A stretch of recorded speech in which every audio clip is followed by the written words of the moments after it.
ओम मंगलम भगवान विष्णु मंगलम गरुणध्वज मंगलम पुंडरीकाक्ष मंगलाय तनोहरि।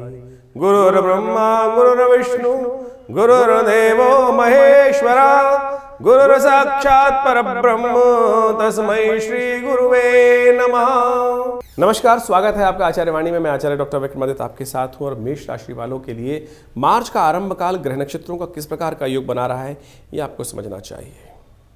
देखिए मेष राशि वालों, ये जो मार्च का आरंभ काल हुआ है ग्रह नक्षत्रों के दृष्टिकोण से आपकी राशि के दृष्टिकोण से बहुत महत्वपूर्ण है। एक तो मंगल महाराज आपकी राशि के दृष्टिकोण से बात करें तो पिछले काफ़ी लंबे समय से बहुत कमज़ोर स्थिति में थे। अब फरवरी में उन्होंने थोड़ी ताकत प्राप्त कर ली है, सही दिशा में चलने के रास्ते में आ रहे हैं, लेकिन मार्च के आरंभ होते होते फिर वही वापस उसी ढेरे में पहुंच सकते हैं। तो ऐसे में मंगल का नेगेटिव प्रभाव नहीं है, सही दिशा है, तो आपकी उत्साह भी सही दिशा में दिखाई दे रहा है। बृहस्पति बहुत सुंदर रूप से आपके कार्य करने के योग बना रहे हैं, लेकिन शनि महाराज आपकी राशि में अस्त हो गए हैं। जाते जाते उन्होंने बहुत कुछ देना था, तो उसके अस्त होने के कारण से कहीं ना कहीं कष्ट होने के योग बन रहे हैं। लेकिन समय है कुछ अच्छा कुछ खराब।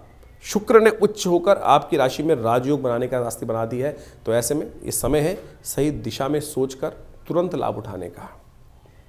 यदि हम बात करें ओवरऑल तो कई दृष्टिकोण से जो बच्चे लोग हैं उनके लिए शनि का अस्त होना बहुत बढ़िया है। कहीं ना कहीं शनि महाराज जो विद्या ध्यान में बुद्धि में कहीं ना कहीं नेगेटिव भाव उत्पन्न कर रहे थे उससे वो बचने के योग बन रहे हैं। लेकिन जिन बच्चों की मेष राशि है उनके माँ बाप को ध्यान रखना चाहिए। शुक्र उच्च के होकर 12वें भाव में विराजमान है, बच्चों का मन थोड़ा सा भटक सकता है। एग्जाम के दिन है तो उनको बांध के रखें, थोड़ा सा नज़र बट्टू बांध के रखें, थोड़ा सा नज़र बनाए रखें, उनके ऊपर बहुत ज़रूरी है।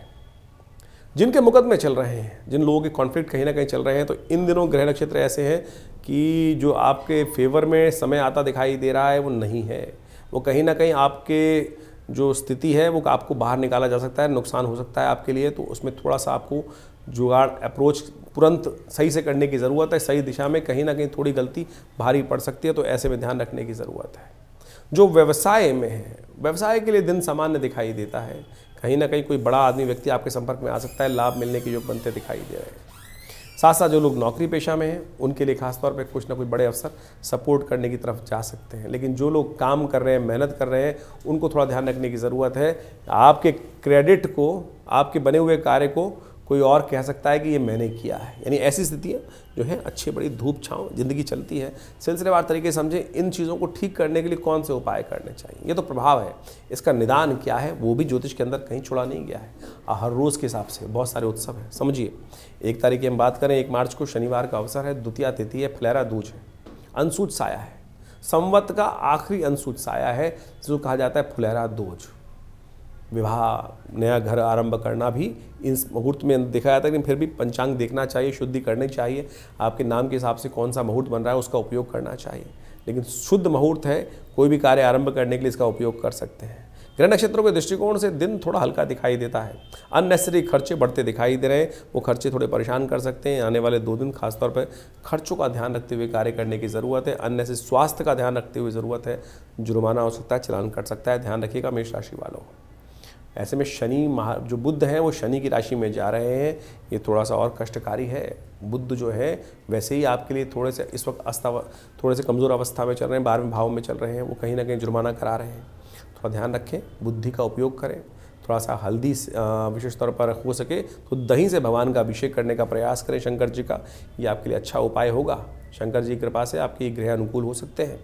2 तारीख की हम बात करें, रविवार का अवसर है, तृतीया तिथि है इस दिन, और इस दिन शुक्र महाराज जो हैं वो आपकी राशि में उच्च के होकर 12वें भाव में विराजमान है और वो होने जा रहे हैं वक्री। यानी सीधी दिशा जो आपको है ना, वो थोड़ी सी युक्ति से कार्य कर आप राजयोग का लाभ ले सकते हैं। कोई ना कोई थोड़ा सा आप अपना उपाय करेंगे, शुक्र का उपयोग करेंगे, चाणक्य नीति का इस्तेमाल करेंगे। सुबह 6:30 बजे शनि महाराज, ये शुक्र महाराज वक्री होकर जा रहे हैं, ये आपके लिए कहीं ना कहीं इन दिनों कभी आगे कभी पीछे कभी कुछ ना कुछ रास्ता बनाने के रास्ते बनाते दिखाई देंगे आपको। शनि महाराज इन दिनों अस्तवस्था में चल रहे हैं और वो बृहस्पति के नक्षत्र में प्रवेश करेंगे। ये थोड़ा सा शनि के लिए और नेगेटिव प्रभाव है। बृहस्पति में शनि, शनि में बृहस्पति, बृहस्पति के घर शनि, शनि के घर बृहस्पति अच्छे नहीं होते हैं। और ऐसे में बृहस्पति के नक्षत्र में चलते हुए शनि महाराज तृतीय चरण में प्रवेश करेंगे तो थोड़ा कहीं ना कहीं थोड़ा सा नेगेटिव प्रभाव दिखाई देता है। शनि के मंत्र का जप करना चाहिए। हमने विवेकानंद योग आश्रम में इस रविवार पर बटुक भैरव जी का यज्ञ भी रखा है, नवग्रह यज्ञ भी रखा है, उसमें सम्मिलित हुई है। इसमें ग्रहों का नेगेटिव प्रभाव को ठीक करने का रास्ता आपको प्राप्त होगा। और इस दिन होलाष्टक आने वाले हैं, आरंभ होने वाले हैं, तो उसके निवारण के लिए भी इस दिन हमने वहाँ विशेष तौर पर भैरव जी का यज्ञ रखा है, उसमें आप सम्मिलित हो सकते हैं। दिल्ली में विवेकानंद योगाश्रम है, फ़ोन नंबर्स आपके सामने स्क्रीन पर चल रहे हैं। अपना स्थान आरक्षित करके आप स्वयं भी उस यज्ञ में भाग लेने के लिए आ सकते हैं। 3 तारीख का दिन सोमवार का अवसर है, चतुर्थी तिथि विद्यमान है और उस दिन ग्रह परिवर्तन की तरफ जाएंगे और नया एक विश्वास के साथ चीज़ों को उदय करने का योग बना सकते हैं आप, और ये अच्छा रहेगा ग्रह नक्षत्र आपके लिए। इस दिन कई ग्रहों का परिवर्तन का योग बन रहा है और साथ साथ बड़ी सुंदर तिथि भी है। चतुर्थी है, श्री गणेश का ध्यान करने की तिथि है और ऐसे में अविघ्नकर व्रत शास्त्र में वर्णित है, जिसको करने से कहा जाता है बहुत सारे कष्ट दूर हो जाते हैं। ग्रंथों के अनुसार से वराह पुराण में इसका वर्णन मिलता है और कहा जाता है कि इसमें भगवान गणेश का सुंदर स्तवन कर और जीवन में को अविघ्न करने के लिए, विघ्नों को दूर करने के लिए यदि चतुर्थी के दिन आप भगवान गणेश का पूजन कर, इस दिन से आरंभ कर हर चतुर्थी पे तिल का दान यदि लगातार करते रहेंगे, हवन वाले स्थान में देते रहेंगे, तो कहा जाता है कि विघ्न जीवन में आएंगे ही नहीं। तो ऐसे अवश्य ध्यान करते हुए कार्य करना चाहिए। ऐसे में आज आपको नया ग्रह दिखा रहा है, अच्छा नया विश्वास रहेगा, चीज़ों में बिल्कुल नई एनर्जी के साथ कर लगते दिखाई देंगे। भद्रा है, ध्यान रखिएगा, नए कार्यों में हाथ मत डालिएगा। भद्रा सुबह 7:30 बजे आरंभ होगी और करीब करीब शाम को 6 बजे तक रहेगी। जो रूटीन चलते हुए कार्य उसी में कार्य करने का प्रयास करेंगे तो अच्छा रहेगा। 4 तारीख मंगलवार का अवसर, पंचमी तिथि, सूर्य भी इस दिन पूर्वा भाद्रपद नक्षत्र बृहस्पति के नक्षत्र में प्रवेश करेंगे। सूर्य में जो नेगेटिव प्रभाव है वो भी ठीक होगा और बहुत अच्छा रहेगा। पीला पुष्प डालकर भगवान सूर्य को अर्घ्य दीजिए, बड़ा कल्याणकारी योग बनेगा। इस दिन मंगलवार है और ऐसे में सुंदरकांड का पाठ करें, कल्याण करेगा। हमने भी विवेकानंद योगाश्रम में सुंदरकांड का इस दिन पाठ रखा हुआ है, आप उसमें सम्मिलित हो सकते हैं। यज्ञ भी रहेगा उस दिन यहाँ पर ग्रहों को शांति करने के लिए और साथ साथ सुंदरकांड का पाठ भी रहेगा। 1.25 मनी का भोग रहेगा। शाम को 5 बजे से लेकर रात्रि में 10 बजे तक ये कार्यक्रम चलता ही है। हर पहले मंगलवार को एक कार्यक्रम रहता है विवेकानंद योगाश्रम दिल्ली में, आप उसमें अवश्य सम्मिलित हो सकते हैं। 5 तारीख बुधवार का अवसर, षष्ठी तिथि विद्यमान है और इस दिन चंद्रमा उच्च के होने जा रहे हैं। बृहस्पति के साथ गजकेसरी योग का निर्माण कर रहे हैं। आने वाले 2-3 दिन, 4 दिन, 5 दिन का योग आपके लिए बड़ा अच्छा रहेगा। कार्यों में सफलता प्राप्त करने का सुंदर योग बनता दिखाई दे रहा है। इसका पूर्ण लाभ आपको मिलेगा। आप गणेश जी का सुंदर स्तवन कर गणेश का ध्यान कर विघ्नों को दूर करने के लिए भगवान का पूजन करते रहें। देखिए दिन आपके लिए प्रॉस्पेरिटी के दिखाते दिखाई दे रहे हैं। बस ध्यान रखना है थोड़ा सा अपने क्रेडिट मतलब आप कई बार क्या होता है कि जब अच्छे दिन चल रहे होते हैं तो हम उपराम हो जाते हैं, ये तो हमारे हाथ में आ ही गया। हाथ में आई हुई चीज़ बाकी ग्रह जो हैं वो खींचते दिखाई दे रहे हैं। ध्यान रखिएगा, शनि का अस्त होना और साथ साथ बुध का कमज़ोर होना, ये कहीं ना कहीं आपके चीज़ों को, आपके लाभ को कोई और खींच के ले जा सकता है। चीज़ें बिल्कुल सही दिशा में जा रही हैं लेकिन अल्टीमेट रियलाइजेशन में कहीं फंस सकता है, तो थोड़ा अलर्ट रहते हुए कार्य करेंगे तो अच्छा रहेगा। आशीर्वाद लें, बड़ों के सामने आशीर्वाद लेकर काम करेंगे तो अच्छा रहेगा। 6 तारीख बृहस्पतिवार का अवसर, सप्तमी तिथि विद्यमान है इस दिन और इस दिन ग्रह नक्षत्रों के दृष्टिकोण से ग्रह योग गजकेसरी योग का तो निर्माण कर रहे हैं, लेकिन ध्यान रखिएगा कहीं ना कहीं शत्रुओं को भी हवा मिल रही है। आपकी मेहनत से कहीं ना कहीं शत्रु भी ताकत में होते चले जा रहे हैं। आपके लाभ के साथ साथ उनका भी लाभ होता दिखाई दे रहा है, वो भी शक्ति से कम न मत समझिएगा। अंडरमाइन मत कीजिएगा सामने वालों को, इस बात का ध्यान रखते हुए कार्य करने की ज़रूरत है।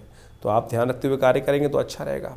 ऐसे में कामदा सप्तमी का योग बन रहा है और साथ साथ अर्कपुट सप्तमी का योग है। जैसे हमने कहा कि शत्रु सिर उठाते दिखाई दे रहे हैं तो उनके लिए ठीक करने के लिए एक रास्ता बनाएं आप। शाम के समय जब सूर्य अस्त होने से पहले किसी चलते पानी में जाकर आग के पत्ते पर एक दिया रखकर उसको प्रवाहित कर दें और देखिएगा उससे आपके कष्टों को दूर करने का योग बन सकता है। और अर्कपुट सप्तमी जो है विशेष तौर पर भविष्य पुराण में इसका पूरा उपयोग बताया गया है। इस दिन भगवान सूर्य के नारायण का ध्यान करने से आग के पत्ते का उपयोग करते हुए विभिन्न प्रयोग शास्त्र में वर्णित हैं, उनको कर लेने से कष्ट दूर होने के योग बन जाते। कहा जाता है इस दिन पूरा व्रत रखना चाहिए और अगले दिन तुलसी का पत्ता ग्रहण करने के उपरांत व्रत तोड़ना चाहिए और घृणी सूर्य आदित्याय नमः इस मंत्र का जप करना चाहिए। 7 तारीख का दिन शुक्रवार का अवसर है और साथ साथ अष्टमी तिथि विद्यमान है। इस दिन होलाष्टक आरंभ हो रहे हैं, ग्रह परिवर्तन की तरफ जा रहे हैं और परिवर्तन में मंगल और चंद्रमा की युति आपके पराक्रम भाव में हो रही है और ये आपके लिए बहुत बढ़िया है। पराक्रम पुरुषार्थ से बहुत सारी चीज़ें आपके लिए लाभ की स्थिति उत्पन्न करती दिखाई देंगी। ग्रह अच्छे जा रहे हैं आपके लिए, लेकिन ध्यान रखिएगा होलाष्टक आरंभ हो रहे हैं। जैसे हमने कहा कि कुछ देर पहले कि जो शत्रु जो हैं वो भी आपके ग्रहों से कहीं ना कहीं लाभ लेते दिखाई दे रहे हैं और वो सर उठा सकते हैं, नज़र लगा सकते हैं काम पर, बने बनाए काम को कहीं ना कहीं लीप सकते हैं। तो ऐसे में होलाष्टक के दिन नेगेटिव एनर्जी नज़र से बचने के लिए कार्य कर लेना चाहिए। कहा जाता है सिंह राशि वालों विशेष तौर पे मेष राशि वालों ध्यान रखो आपकी राशि के दृष्टिकोण से, ऐसे में भगवान का स्तवन करें। और ख़ासतौर पर एक बात ध्यान है, शास्त्र में वर्णित है कि ऐसे में ये दिन जो होते हैं जले बुझे दिन है, शांति वाले दिन नहीं है। भगवान शिव भी जब साधना में थे, उनको भक्ति से उठाने के लिए अनेक प्रयोग किए जा रहे थे, तो कामदेव का प्रयोग किया गया। कामदेव ने जैसे ही कामस्त्र का प्रयोग किया भगवान के ऊपर, भगवान ने उनको भस्म भी कर दिया था। तो ऐसे में ध्यान रखिएगा, नज़र का दोष बड़ा खतरनाक होता है। ऐसे में भक्त प्रहलाद पर भी कष्ट के भयावह स्थिति थी, इसीलिए भारतीय संस्कृति में इन 8 दिनों को समस्त शुभ कार्य के लिए निषेध कर दिया गया है। तो ऐसे में आप हो सके तो एक काम करें, अपने घर के अपने व्यवसाय की रक्षा के लिए आपकी राशि के दृष्टिकोण से लाल कलावे में आप एक काम करें, जो आम के नए नए पत्ते आ रहे हैं फूट के, लाल रंग के पत्ते हैं, कोपले जो हैं, उनको वहाँ अवश्य उनके बंधनवार को बांधकर अपने घर के आगे बंधनवार बना लीजिए, अपने व्यवसाय स्थल के बाहर बांध दीजिए और उसमें एक पत्ता, एक टहनी सिरस की भी लगा दीजिएगा। तो आपके घर के नेगेटिव एनर्जी दूर होने के रास्ते बन जाएंगे। और जो आप बाज़ार से बहुत सारी नज़र बट्टू बांधते रहते हैं ना, उनका कोई उपयोग नहीं है, वो कुछ नहीं करते हैं, मैकेनिकल चीज़ बनी हुई है, उनका कोई शास्त्र में वर्णन नहीं है। तो ये शुद्ध बनी हुई चीज़, इसको मंत्र से सिद्ध कर लीजिएगा। ओम ह्रीं बटुकाय आपद उद्धारणाय कुरकुर बटुकाय ह्रीं स्वाहा। देखिएगा नेगेटिव एनर्जी दूर रहेंगी, घर से रक्षा रहेगी आपकी। 8 तारीख शनिवार का अवसर, नवमी तिथि विद्यमान है और ग्रह नक्षत्रों के दृष्टिकोण से देखिए शनिवार और नवमी का योग बन रहा है और इन दोनों शनि महाराज आपके अस्त चल रहे हैं। लाभ पहुंचाने की जगह वो उपराम हो गए हैं, तो शनि को थोड़ी ताकत दीजिए। जाते जाते शनि 30 वर्ष बाद फिर यहाँ पर आएंगे, जाते जाते शनि कहीं ना कहीं कुछ लाभ दे जाए, तो उसके लिए हो सके तो हनुमान जी को चोला चढ़ाएं, तो आपके लिए अच्छा रहेगा। 9 तारीख रविवार का अवसर, दशमी तिथि विद्यमान है और इस दिन ग्रह नक्षत्रों के दृष्टिकोण से परिवर्तन का योग बनेगा और ये परिवर्तन आपके लिए कहीं ना कहीं सुबह तो अच्छी दिखाई देती है, लेकिन शाम को कहीं ना कहीं कुछ खर्चे अधिक होने के योग दिखाई देते हैं। होली का पर्व आरंभ हो रहा है, नंदगांव में, बरसाने में, सब जगह होली आरंभ हो रही है। हमने भी विवेकानंद योग आश्रम में इस दिन नवग्रह शांति महायज्ञ और साथ साथ होलाष्टक के निमित्त नेगेटिव प्रभाव को दूर करने के लिए भैरव यज्ञ और साथ साथ फूलों की होली का कार्यक्रम रखा है। आप भी इसमें सम्मिलित हो सकते हैं, आपका स्वागत रहेगा। 10 तारीख सोमवार का अवसर, एकादशी तिथि है और ये एकादशी बेहद खास है। फागुन मास में आने वाली एकादशी को आमल की एकादशी कहा जाता है। ग्रह नक्षत्रों के दृष्टिकोण से जो योग बना है वो कहीं ना कहीं आपके लिए सुख का पदार्पण करता दिखाई दे रहा है। ऐसे में बस ध्यान रखिएगा, थोड़ा सा आलस्य आपके अंदर ज़्यादा हो सकता है। मौसम थोड़ा डल चल रहा है, कई बार क्या होता है एक चीज़ों से उपराम होकर इन दिनों ग्रह नक्षत्र दिखा रहे हैं कि बिना कारण से वजन बढ़ सकता है। थोड़ा आलस्य को त्यागिए, योग अभ्यास नित्यप्रति करिए, वॉक अच्छे से करें, ध्यान रखते हुए कार्य करेंगे तो अच्छा रहेगा। आयुर को प्रदान करने वाले भगवान पालक भगवान विष्णु का पूजन करने का दिन है। कहा जाता है उनको आंवला अर्पित करना चाहिए आरोग्यता प्राप्त करने के लिए, और साथ साथ कोशिशें करनी चाहिए कि उनका चरणामृत ग्रहण करना चाहिए, कल्याण होगा। फागुन मास में होलाष्टक भी आते हैं, वो होलाष्टक बहुत महत्वपूर्ण दिन माने गए हैं। यदि फागुन के अनुसार से आप समझें, शास्त्र की विधि के अनुसार से, शास्त्र में कथाओं के अनुसार से, तो इन होलाष्टकों में कोई शुभ कार्य निषेध कहे गए हैं। उसकी 2 कथाएं शास्त्र में बहुत प्रचलित हैं। एक कथा तो ये है कि जब भगवान का जो शंकर थे वो साधना में थे और कामदेव ने उनकी साधना को भंग करने के लिए कामस्त्र का प्रयोग किया था, तो उस समय में भगवान ने कामदेव को भस्म कर दिया था। और दूसरी कथा एक और है कि जब हिरण्यकश्यप और हिरण्याक्ष इत्यादि थे और वहाँ पर भक्त प्रहलाद पर उन्होंने अनेक प्रकार के अत्याचार उपस्थित किए और उन सब अत्याचारों में इन 8 दिनों में भक्त प्रहलाद को भक्ति से विमुख करने के लिए अनेक प्रकार के त्रास दिए गए और अंत में उस भक्त प्रहलाद को अग्नि में उपस्थित कर दिया गया था, जिसको होलिका लेकर बैठ गई थी। और चमत्कार हुआ, भगवान ने वास्तविक तौर पर जो शास्त्र में कथा के अनुसार से कहा जाता है कि भक्त प्रहलाद भगवान की कृपा से बचकर आ गए और होलिका जल गई। तो ये समस्त जो कथाएं हैं ये शास्त्र में कहीं ना कहीं हमारे कष्टों को दूर करने के लिए कुछ सूत्र देती हैं और हम ज्योतिष विज्ञान के माध्यम से आपके समक्ष उन्हीं उपायों को यहाँ उपस्थित करने का प्रयास करते हैं कि जो पुराणों इत्यादि में वर्णित किए गए हैं। देखिए, ज्योतिष को आज की तारीख में कुछ लोगों ने केवल टोटकों पे बांध दिया है और ऐसे उपाय जिनका कोई औचित्य नहीं है उनको करने से कोई फायदा होने वाला है नहीं। ज्योतिष मन का वहम नहीं है, ज्योतिष कोई ऐसा प्लेसिबो नहीं है कि जिसको कह देते हैं कि का शायद कर लो, नहीं।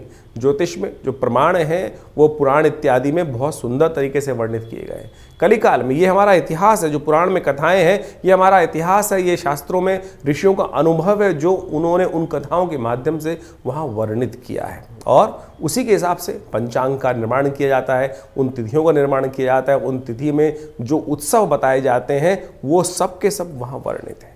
यदि शास्त्र के दृष्टिकोण से देखें तो इस फागुन मास के अंदर शुक्ल पक्ष के अंदर अनेक प्रकार के व्रत बताए गए हैं। पयोव्रत जिसका वर्णन हमने आपको किया, मधुक तृतीया इत्यादि का व्रत, और अविघ्नकर व्रत भी इसके अंदर आता है जो चतुर्थियों किया जाता है। कहा जाता है कि इस दिन यदि कोई व्यक्ति अपने कष्टों को निवारण करने के लिए जीवन में हम कार्य करते हैं, विभिन्न प्रकार के कष्ट आते हैं, विभिन्न प्रकार के विघ्न उपस्थित हो जाते हैं, ऐसे में श्री गणेश की सुंदर उपासना करने के उपरांत यदि तिल के जो तिल से भरे हुए यदि कहा जाता है कि मटकों को 5 मटकों को लेकर 4 मटकों को लेकर गरीब ब्राह्मणों को दान कर दिया जाए, गरीब लोगों को दान कर दिया जाए, तिल के तेल का दान कर दिया जाए तो अनेक प्रकार के कष्टों से निवारण करने का योग बन जाता है। मनोरथ चतुर्थी भी इसी मास में पड़ती है, और कहा जाता है फागुन शुक्ल पक्ष चतुर्थी के दिन स्वर्ण से निर्मित गणेश जी की यदि सुंदर मूर्ति का व्रत कर उनका पूजन किया जाए तो भगवान गणेश समस्त विघ्नों को दूर करने के युक्त मनोरथ सिद्धि के योग बन जाते हैं। इसके साथ साथ अर्कपुट सप्तमी का योग भी शास्त्र के अनुसार से बताया गया है।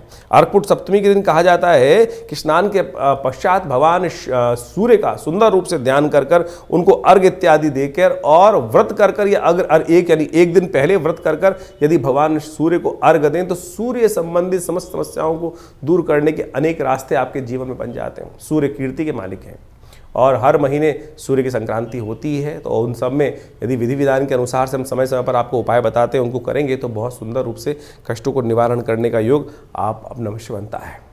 और इसी दिन को सप्तमी को कामदा सप्तमी के रूप में भी माना जाता है, और भविष्य पुराण के अनुसार से कहा जाता है कि फागुन शुक्ल पक्ष सप्तमी के दिन जो स्त्री पुरुष भगवान सूर्य का नमन करते हुए उनका व्रत कर और उनको अर्घ देते हैं, अहि सूर्य सहस्त्रांशु तेजो राशि जगत पदे अनुकंपाय मां भक्ता गणगरम दिवाकरम, इस प्रकार से भगवान सूर्य को जल देने से यदि आपको क्रोध की समस्या है, यदि आपके जीवन में कोई कष्ट चल रहा है, सूर्य आपको यश नहीं देने जा रहा है, या सूर्य आपके कमजोर अवस्था में बैठे हैं, या सूर्य पाप ग्रहों से युक्त होकर बैठ गए हैं, तो इस व्रत को करने से सूर्य को शक्ति प्राप्त हो जाती है। तो अवश्य इन समस्त शास्त्र वर्णित उपायों को करने का प्रयास करना चाहिए।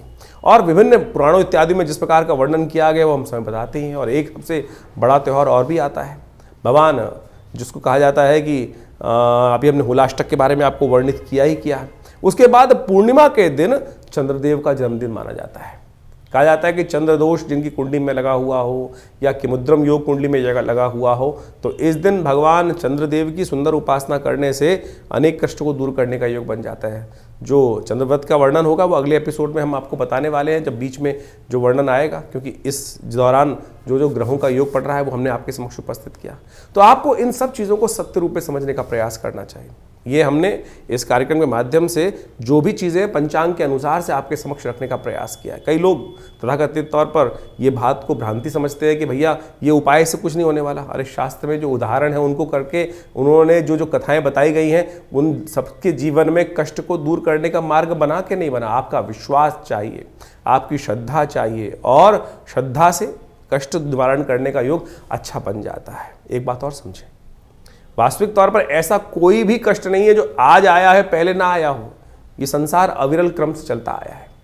तो जो उन सब योग अगर आप वेद पुराण इत्यादि पढ़ें, अथर्ववेद को पढ़ने का प्रयास करें, तो वहाँ अनेक मनोकामनाओं की सिद्धि के लिए शास्त्र में अनेक उपाय बताए गए हैं। यजुर्वेद इत्यादि संहिता में तो अनेक प्रकार से इन सब चीज़ों का वर्णन किया गया है। अथर्ववेद के अंदर स्वास्थ्य संबंधी समस्याओं को ठीक करने के रास्ते मिलते हैं, तो यजुर्वेद के अंदर मनोकामनाओं की सिद्धि पूर्णित करने के लिए अनेक उपाय शास्त्र में वर्णित किए गए हैं, जैसे रुद्राष्टाध्यायी।